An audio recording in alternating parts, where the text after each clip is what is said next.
میرے آقا و مولا حضرت محمد مصطفیٰ صلی اللہ علیہ وآلہ وسلم کو معراج سے نوازا، یہ ایک انتہائی مفصل موضوع ہے۔ جس طرح سے آپ جانتے ہیں کہ اللہ نے 1,24,000 پیغمبر اس دنیا میں انسانوں کی اصلاح کے لیے، ان کے عقائد کی اصلاح کے لیے مبعوث فرمائے، اور اپنے انبیاء کو اللہ رب العزت نے مختلف اقسام کے معجزات سے نوازا۔ اور ویسے بھی اگر اس سے ہٹ کے دیکھیں تو اللہ نے یہ جو کائنات تخلیق فرمائی ہے، یہ اس کی عجائبات کی ایک عجیب و غریب دنیا ہے جو آباد کی ہوئی ہے اس میں۔ اور لمحہ بلمحہ یہ جو کائنات ہے، یہ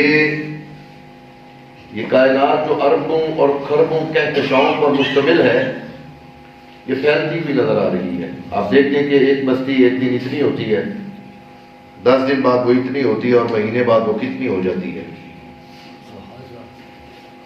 اور یہ جو وسعت پذیری کا عمل اس کائنات میں جاری ہے، وہ داخلی اور خارجی حوالوں سے بھی تغیر پذیری جو ہے وہ اس میں جاری ہے، وہ ہر طرح سے جاری ہے۔ اور یہ پروسیس ہے جو اللہ پاک نے اس کائنات کا شروع کیا تھا، اور وہ جاری و ساری رہنا ہے۔ اب یہ تغیرات کے لمحے، سائنس کی نئی نئی ایجادات، روز کوئی نہ کوئی تخلیق آپ اپنے سامنے دیکھتے ہیں، اور حیران بھی ہوتے ہیں، پریشان بھی ہوتے ہیں، واہ واہ بھی کرتے ہیں، سبحان اللہ بھی کہتے ہیں، مائک کو دیکھ کے، موبائل کو دیکھ کے، لیپ ٹاپ کو دیکھ کے، گاڑیوں کو دیکھ کے۔ اب تو بجلی پہ چلنے والی گاڑیاں، سنتے ہیں کہ پانی پہ چلنے والی گاڑی بھی آ جائے گی۔ اب یہ ہے کہ وہ ذوات مقدسات کہ جن کو اللہ نے ہمارے عقیدوں کی اصلاح کے لیے اس کائنات میں مبعوث کیا۔ اب یہ جو عام انسان ہے، ان کی ایجادات کا عالم آپ دیکھ لیں، چاند پہ پہنچ گئے ہیں، سورج کی طرف سفر جاری ہے ہمارا۔ اب تو سنا چاند کے اوپر ٹاؤن بھی کاٹ دیا گیا ہے۔ حاجی صاحب بڑے بڑے لوگ ہیں کہ جنہوں نے چاند پر، میں پچھلے دنوں ایک آرٹیکل پڑھ رہا تھا کہ پتہ نہیں کتنے کھرب روپیہ دے کے ایک شخص نے چاند پہ پلاٹ خریدا ہے۔ ہاں جی، وہاں پہ دنیا آباد کرنے کی سوچ رہے ہیں یہ لوگ۔ تو آپ دیکھیں کہ روز نیا سے نیا ایک سلسلہ جو ہے وہ سامنے ہے، اور وہ جو اللہ نے اپنے مکرم انبیاء محتشم جو اس دنیا میں مبعوث فرمائے، تو اللہ نے ان کے دست حق پرست پر قدرت خداوندی، اپنی قدرت سے جو رونما ہونے والے چند عناصر تھے، ان کو معجزات کا نام دے کر ان کو اس دنیا میں بھیجا۔ اور وہ معجزہ جو ہے،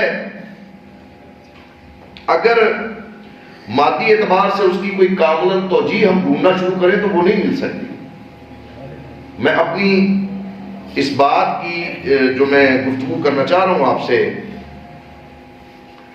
اس سے قبل ایک مجذوب تھے خواجہ رسول نما رحمۃ اللہ علیہ، تو وہ بیٹھے ہوئے تھے دلی میں مسجد کے دروازے کے پاس، تو دیکھ رہے تھے کہ استاد اور شاگردوں کا آپس میں مکالمہ جاری ہے اباؤ معراج النبی صلی اللہ علیہ وسلم۔ استاد بتا رہا ہے کہ سرکار معراج میں گئے، اس طرح گئے، اور وہ شاگرد جو ہیں وہ آگے سے قطع سوال کر رہے ہیں، جواب دے رہے ہیں، اعتراض کر رہے ہیں کہ کس طرح سے، کیسے کیسے، کرتے کرتے کرتے آخر استاد تھک گیا۔ جب بے بس اور لاچار پایا نا اس استاد کو، تو خواجہ رسول نما رحمۃ اللہ علیہ آگے بڑھ کے ان کے پاس کے کہنے لگے، اگر تم اجازت دو تو میں اس فلسفہ معراج کو حل کر دوں۔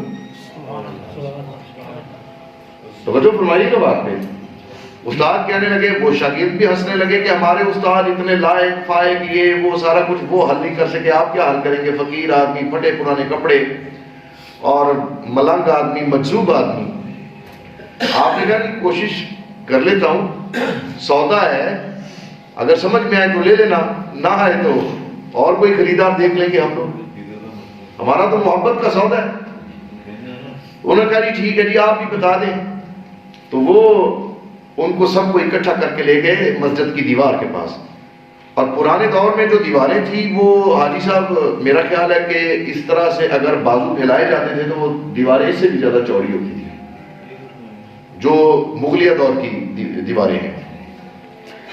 انہوں نے کہا بھی اس دیوار میں کوئی راستہ، کوئی کھڑکی، کوئی سیڑھی، کوئی ایسی چیز تو نہیں ہے؟ انہوں نے کہا جی نہیں۔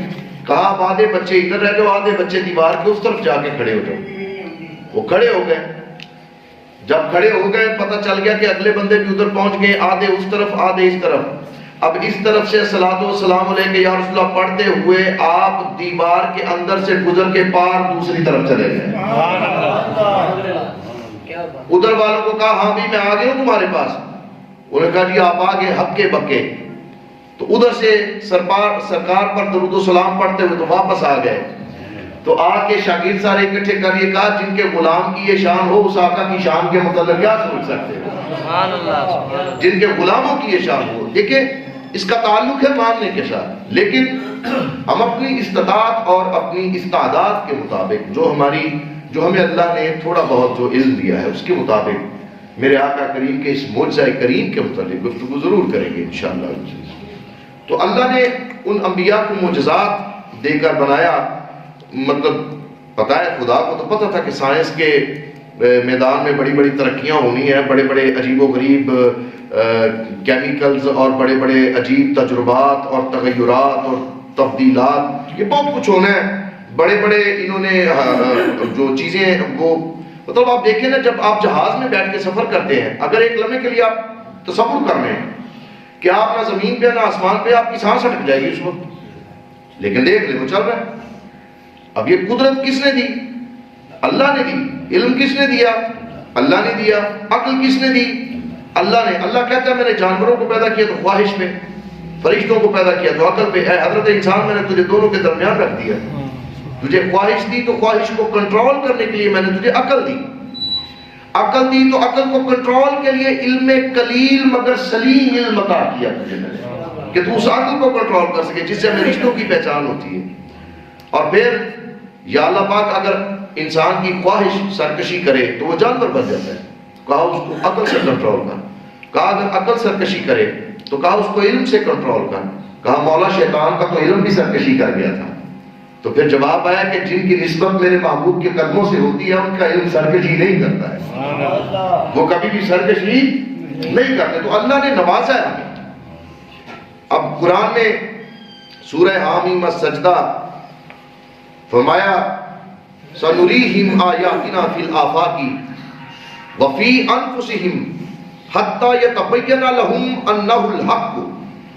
اللہ فرما رہا ہے ہم ان قریب انہیں دنیا میں اور خود ان کی ذات میں اپنی قدرت و حکمت کی نشانیاں دکھائیں گے۔ یہ جو سائنس کی ایجادات ہو رہی ہیں اس میں یہ اسی طرف اشارہ اللہ نے کیا، یہاں تک کہ ان پر یہ حقیقت عیاں ہو جائے گی کہ قرآن ہی حق ہے، قرآن حق ہے۔ اور آج دنیا اس طرف آ گئی ہے۔ آپ یہ کرونا وائرس کو ہی لے لیجئے تو آپ دیکھیں کہ پہلے تو یورپ پہ پابندی لگا دی گئی کہ عورت پردہ نہیں کرے گی، اب عالم یہ ہے کہ بندے بھی پردہ کیے پھر رہے ہیں وہاں پہ۔ ہاں جی، وہ لوگ 20 دن نہاتے نہیں تھے، ٹیشو پیپر سے وہ استنجا کرتے تھے اپنا۔ آج ان کا عالم یہ ہے کہ دن میں 4 بار 6 بار 10 بار وہ اپنے ہاتھ منہ اور پیر دھوتے ہیں۔ تو کسی سیانے نے کہا کہ بھائی اتنی بار نہ کرو، صرف 5 بار مسلمانوں کی طرح وضو کر لیا کرو، کرونا سے بچنے کا علاج مل جائے گا۔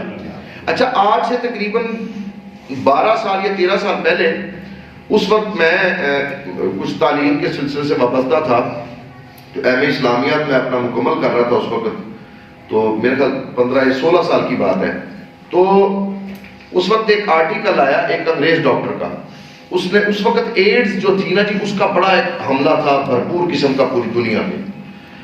اس نے کہا کہ آؤ میں تمہیں آج بتا دیتا ہوں، مجبور ہو کہ تم نے جانا اسی راستے پہ ہے۔ اگر تم ایڈز سے بچنا چاہتے ہو تو دوائیوں کی تشخیص چھوڑ دو، دوائیوں کو بنانا چھوڑ دو، لیبارٹریوں پر پیسے ویران کرنا، پیسے اجاڑنا چھوڑ دو، وہی غریب لوگوں کی بھلائی کے لیے لگاؤ۔ اور نسخہ میرا وہ ہے کہ جو آج سے 1400 سال قبل مسلمانوں کے نبی تم لوگوں کو دے گئے، کہ اگر عورت صرف اپنے خاوند تک محدود ہو جائے، اس زواجی تعلق میاں بیوی والا رہ جائے، تو ایڈز پوری دنیا سے خود بخود ہی ختم ہو جائے گا۔ یعنی یہ آج نہیں یہ مان رہے، یہ بڑی دیر سے یہ مان رہے۔ اس طرح کی اور بہت ساری چیزیں ہیں کہ جو اللہ نے فرمایا نا کہ ان پر یہ حقیقت عیاں ہو جائے گی کہ قرآن ہی حق ہے۔ یعنی ایک ڈاکٹر نے لکھا کہ صبح جب اٹھتے ہیں تو ناک میں ایسے جراثیم ہوتے ہیں کہ وہ اگر زیادہ دیر رہ جائیں یا مستقلاً انسان اٹھ کے صبح اٹھتے ہی ناک میں پانی نہ ڈالے تو وہ پانی کے بغیر وہ مرتے نہیں ہیں، دنیا کا کوئی کیمیکل ڈال لیں اس پہ۔ ان جرثوموں پر جو تحقیق کر رہے تھے بندے، وہ کہتے ہیں کہ ہم نے دنیا کا کوئی طریقہ نہیں چھوڑا کہ اس جرثومے کو مار دیں۔ ایک دن اکتا کے میں خردبین کو بند کر کے جانے لگا، ہاتھ دھوئے، جب اگلے دن آیا تو وہ جرثومہ مردہ پایا میں نے۔ اب مجھے سمجھ نہ آیا کہ میں نے کون سا ایسا کیمیکل چھوڑا تھا، اب پتہ نہیں کس کے اثر سے یہ مر گیا۔ کہتے میرے ذہن میں آیا کہ میں نے جاتے وقت ہاتھ دھوئے تھے، اس سے قبل تو یہ زندہ تھا، کہیں پانی کا چھینٹا تو نہیں پڑ گیا اس پہ۔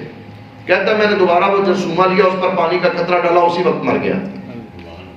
اس نے ڈاکٹر نے کہا کہ صبح اٹھ کے ناک میں پانی ڈالا کرو، تو ہمارے مفتی اعظم نے بھی فتویٰ نکال دیا کہ دیکھو تم آج کہہ رہے ہو، میرے حضور نے 1400 سال پہلے فرما دیا، 1400 سال پہلے فرما دیا۔ یہ تو ون وے ٹریفک کا نظام ہے، یہ انگریز نے دیا کہ آپ کو نہیں، میری سرکار نے فرمایا ہے کہ جب مسجد کے لیے جاؤ تو جاؤ ایک راستے سے اور آؤ دوسرے راستے سے۔ یہ ون وے ٹریفک ہے کیا؟ یہی تو ہے۔ ایک تو یہ کہ جب جاؤ گے تب بھی ترغیب ہوگی لوگوں کو یہ مسجد آ رہا ہے، اور جب پڑھ کے آؤ گے تو دوسرے راستے سے آؤ گے تو ان لوگوں کو بھی ترغیب ہوگی کہ یار یہ مسجد سے آیا تو ہمیں بھی اللہ توفیق دے، ہم بھی اللہ کی بارگاہ میں سجدہ ریز ہونے کے لیے جائیں۔ یعنی اللہ پاک فرما رہا ہے کہ ان قریب، یہ 1400 سال پہلے کی بات ہے، تو یہ ان قریب ہی چل رہا ہے کہ ہم خود اپنی ذات میں اپنی قدرت و حکمت سے ان پر ایسی نشانیاں، ایسی حکایتیں، ایسی آیت کا معنی نشانی ہوتا ہے، واضح کریں گے کہ یہ لوگ تسلیم کریں گے، ان پر یہ حقیقت عیاں ہو جائے گی کہ قرآن ہی حق ہے۔ اور یہ جو سائنس ہے، یہ جو عالم اسباب کو اس نے اپنا موضوع بنایا، اور مافوق الفطرت کے مطالعہ سے تو کجا اس کی ابجد، اور یہ بات ذہن میں رکھیں، یہ جو ہم لوگ سمجھتے ہیں کہ سائنس پتہ نہیں کیا ہے، سائنس کچھ نہیں ہے۔ سائنس ساری کی ساری قرآن کریم کے ایک پارے کا بھی مقابلہ نہیں کر سکتی، یہ بات اپنے ذہن میں رکھیں۔ ہم ڈاکٹر کی بات تو مان لیتے ہیں، ہم حکیم کی بات مان لیتے ہیں، ہم مشینوں کی بنائی ہوئی رپورٹس مان لیتے ہیں، لیکن ہم قرآن کو حق کیوں نہیں مانتے؟ ہم قرآن کی طرف توجہ کیوں نہیں دے رہے؟ ہم قرآن کو ترجمے کے ساتھ کیوں نہیں پڑھتے؟ ہم قرآن کی تفسیر کیوں نہیں پڑھتے؟ ہونا تو یہ چاہیے کہ چلے پورا قرآن تو دور کی بات ہے، حاجی صاحب میرا خیال ہے کہ بہت سارے لوگ ایسے ہیں جن کو نماز کا بھی ترجمہ نہیں آتا۔ آپ عرب ممالک میں جب قرأت ہوتی ہے، جب نماز ہوتی ہے، جماعت ہوتی ہے، تو دیکھتے ہیں کہ جب قاری قرأت کرتا ہے تو لوگ پھوٹ پھوٹ کے رو رہے ہوتے ہیں، کیونکہ ان کو عربی سمجھ آ رہی ہوتی ہے، ان کو پتہ ہے کہ یہ آیت کون سی ہے، یہ اللہ پاک کے غضب کی طرف اشارہ ہے، یہ اللہ کی رحمت کا اشارہ ہے، اللہ کے معاف کرنے کا اشارہ ہے، اس کی محبوب کی شان ہے، اس کی رحمت للعالمین ہے، معجزات رسول ہیں، نعمات خدا بندی کا تذکرہ ہے، کیا ہے؟ تو وہ بندے کا پھر وہ جو ذہن ہوتا ہے وہ تبدیل ہوتا ہے، پھر وہ ڈرتا ہے اپنے رب سے، اس کی خشیت کو ڈھونڈتا ہے، اس کی مشیت کو ڈھونڈتا ہے، وہ کوشش کرتا ہے کہ میں کسی طرح اپنے رب کو راضی کروں۔ لیکن ہمارے یہاں پہ تو یہ ایسا نظام ہی نہیں ہے۔ ہونا تو یہ چاہیے کہ بچہ جب نماز سیکھے اس وقت اس کا ترجمہ اس کے ذہن میں، وہ بڑا عمر تو کچی ہوتی ہے لیکن ذہن کی تختی بڑی پکی ہوتی ہے اس وقت وہ ہر طرح کے دیگر معاملات سے آزاد ہوتا ہے۔ اس وقت جو چیز اس کو یاد ہو جانی ہے وہ ساری زندگی بھول نہیں سکتی، لیکن وہ ہمیں تراجم کا ہی نہیں پتا، ہمیں پتہ ہی نہیں ہوتا کہ ہم اللہ کی بارگاہ میں کھڑے ہیں تو ہم عرض کیا کر رہے ہیں۔ ہاں جی، تو یہ جب تک توجہ نہیں دیں گے ہم تب تک ہم کامیاب نہیں ہو سکتے۔ اور انگریزوں کو آپ دیکھ لیں، یہودیوں کو آپ دیکھ لیں، ہندوؤں کو آپ دیکھ لیں، کہ انہوں نے کوئی 6-7 زبانوں میں قرآن کے ترجمے کروا کے رکھے ہوئے ہیں۔ دنیا کا کوئی سائنسدان any scientific person of this world، کوئی دنیا کا ایسا سائنسدان نہیں ہے کہ جس کے پاس اس وقت قرآن کا کامل ترین نسخہ نہ موجود ہو، اور اس کی اپنی زبان میں اس کا ترجمہ ہے، اور وہ تفسیریں جتنی لکھی گئی ہیں قرآن کریم پر مسلمانوں کی طرف سے، ان تفسیروں کے بھی ترجمے کروا کے رکھتے ہیں وہ اپنے پاس، تاکہ ہم قرآن کے فیوز و برکات سے مستفید ہو سکیں۔ اب ہم لوگ سمجھتے ہیں کہ سائنس بہت کچھ ہے، سائنس کچھ بھی نہیں ہے۔ میں اگر اعتقاداً ایماناً مجھ سے پوچھیں تو میں یہ سمجھتا ہوں کہ سائنس میرے آقا علیہ السلام کا جو سب سے بڑا معجزہ ہے قرآن کریم، اس کے پارے کے ایک لفظ کے برابر بھی حیثیت نہیں رکھتی۔ کوئی حیثیت نہیں ہے سائنس کی، حیثیت انہی لفظوں کی ہے جو اللہ کی طرف سے نازل ہوئے، فَإِنَّهُ نَزَّلَهُ عَلَىٰ قَلْبِكَ، جو اللہ نے اپنے محبوب کے دل پر نازل فرما دیا، جسے ہم قرآن کریم کہتے ہیں۔ اور اپنے ایک عقائد کو بھی ذرا سیدھا رکھیے یہاں پہ، کیونکہ 1,24,000 پیغمبروں کے آنے کا مقصد عقائد کی اصلاح تھی، کوئی اور کام نہیں تھا۔ اب ہمارا فیتھ یہ ہے، ہمارا ایمان یہ ہے، حاجی صاحب ایک میں صرف ایمان کی تازگی کی بات کرنا چاہتا ہوں کہ حافظ قرآن، اس کو اللہ اتنی شان دے گا کہ اس کے ماں باپ کو بغیر حساب و کتاب کے جنت میں بھیج دے گا، ہاں جی۔ اور حافظ قرآن سے کہا جائے گا کہ قرآن پڑھتا جا، اللہ کے قرب کی سیڑھیاں چڑھتا جا، جہاں پہ تیرا قرآن ختم ہوگا یہی تیری آخری منزل ہے۔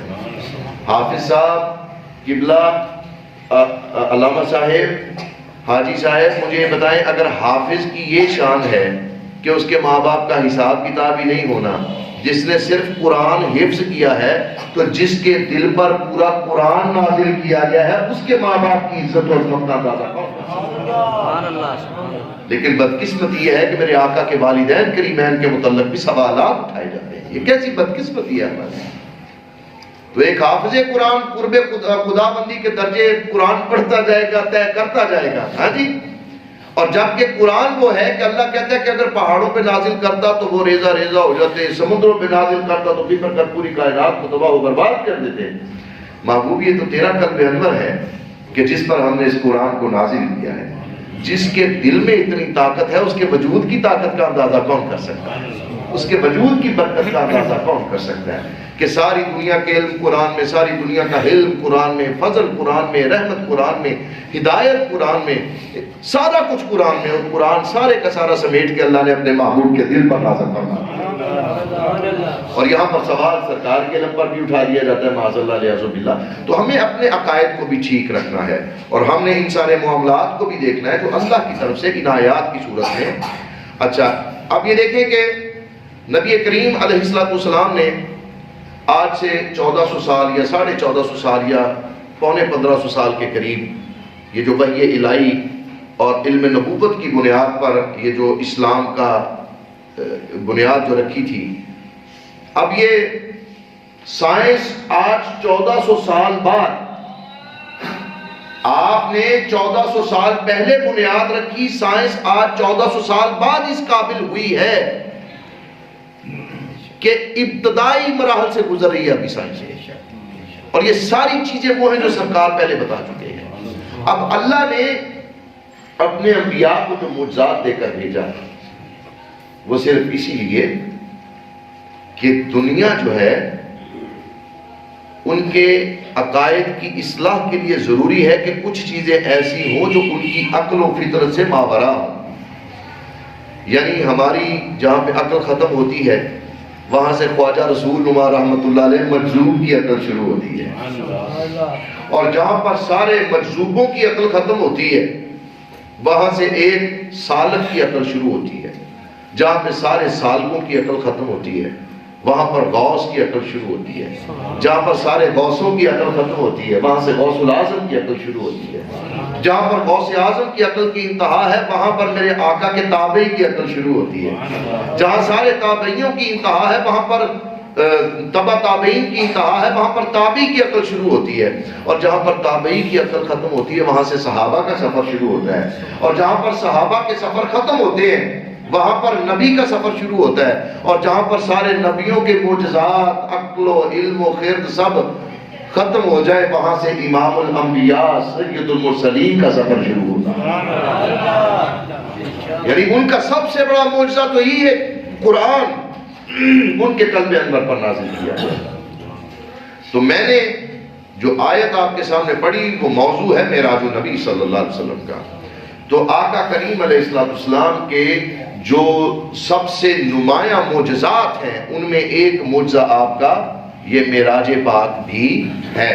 تو دوستان گرامی، یہ گفتگو انشاءاللہ آئندہ جمعہ بھی یہ جاری رہے گی، اور انشاءاللہ یہ آج کا جمعہ گفتگو کی ابتدا ہے، تو اگلے جمعے میں انشاءاللہ العزیز ہم سائنسی اعتبار سے اور مذہبی اعتبار سے اور اعتقادی اعتبار سے، تینوں اعتبار سے انشاءاللہ ہم معراج النبی صلی اللہ علیہ وآلہ وسلم اس پر گفتگو کریں گے۔